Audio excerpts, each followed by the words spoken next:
sommes très attentifs au respect du droit et aussi au respect de notre intégrité territoriale et de notre intégrité écologique. Et depuis le jugement de la Cour d'appel de Paris sur la catastrophe de l'Erika, il y a maintenant un droit à réparation quand l'image d'une région est détériorée et quand le préjudice écologique est avéré.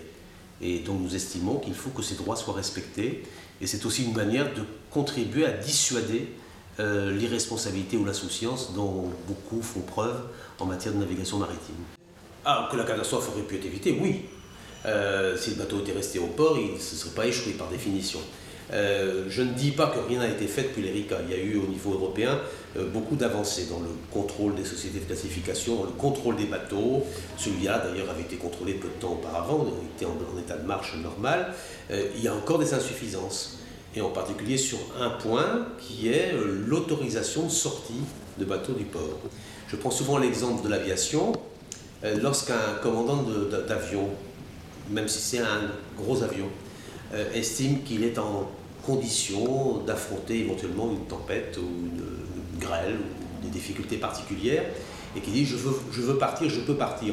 On ne lui donne pas l'autorisation quand il y a des risques, parce que la tour de contrôle n'autorise pas.